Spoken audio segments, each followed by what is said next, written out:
मंत्री निर्देश रे जी वर्तमान निर्देशिका अच्छा मधुस्मिता साहू एससीईआरटी निर्देशिका सी गोटे केज्ड पैरट भाया से कथा को रिपीट कले एवं सीधा सड़क भाव में कहले जे बही नुआ बही आउ छपा हब नहीं से पुराणा बही को संशोधन करी शिक्षक माने पढ़ेबे।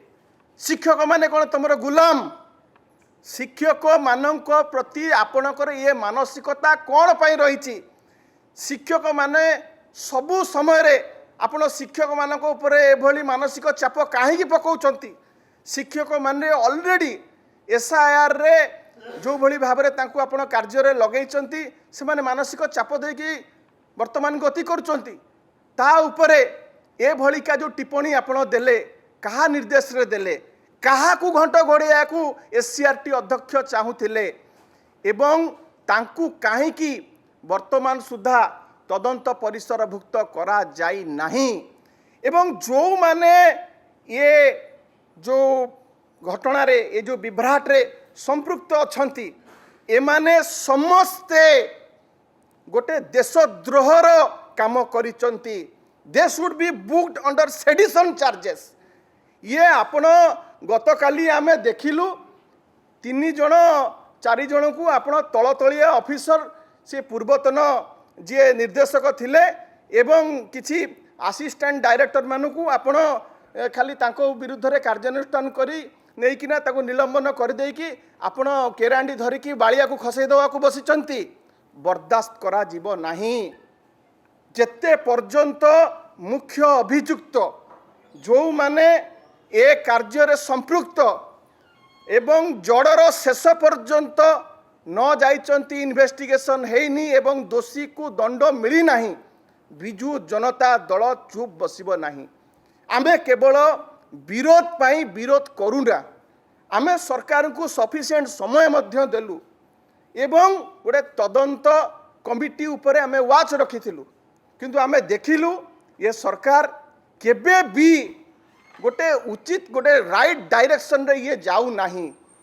एमाने वर्तमान जानी पारु नाहंती ए भलिका जे माने कार्य करिसंती आंको जो मैग्नीट्यूड जो इंटेंसिटी रो डैमेज हेछि स्कूल और मास एजुकेशन डिपार्टमेंट को एवं इन टोटल जो सरकारी शिक्षा अनुष्ठान प्रति जो भली भाव में डैमेज हेछि लोकंकर अभिभावक मानकर कॉन्फिडेंस भांगी जाइछि आस्था टूटी जाइछि। आपण ए 2-3 जन को ऊपर कार्यानुष्ठान नहीं गले से आस्था पुणी फेरी पाइबो से कॉन्फिडेंस कौन लोकंकर रिस्टोर हेई पारिबो सरकारी संस्था उपरे एवं सरकारी शिक्षानुष्ठान उपरे? यही 3 जन 4 जन को ऊपर आपण कार्यानुष्ठान नहीं गले जो डैमेज हेछि सेटा कमेंसुरेट करि जाई पारिबो? केबे भी हेई पारिबो नाही। सेथि पई आमर 4टी मूल दाबी जो रही जेते पर्यंत से दाबी को सरकार मानी नांती हासिल करा जाई नाही सेते पर्यंत बिजु युव जनता दल छात्र जनता दल एवं बिजु महिला एवं बिजु जनता दल राजरास्ता रे आंदोलन करिबो लड़ाई करिबो स्वर उत्तोलन करिबो। आमर 4टी दाबी प्रथम हैला एई जो स्केल रो जो भली भाव में विभ्राट हेछि जो स्केल रो स्कैम हेछि ताकू तदंत एई राज्य सरकारंकर कौनसी संस्था करि पारिबो नाही। सीबीआई तदंत करा जाओ एवं मुख्यमंत्री तुरंत जी मुख्य कार्पटदार 380 कोटी टंकार स्कैम विभागीय मंत्री अगोचर रे केबे भी हेई पारिबो नाही। विभागीय मंत्री को तुरंत मुख्यमंत्री बहिष्कार करंतु। जो अधिकारी माने एथरे संपृक्त अछंती तांकू डिसमिस करा जाऊ तांकू जेल पठा जाऊ। पिला मानकर भविष्य संगे से माने खेलिचंती पिला मानकर भविष्यत हत्या से माने करिचंती छोट छोट कुनी कुनी पिला मानकर फ्यूचर रो मर्डरर से माने तांकू जेल पठा जाऊ। एवं चतुर्थ ए जो माने संपृक्त अछंती तांको मानकठू भरणा करा जाऊ।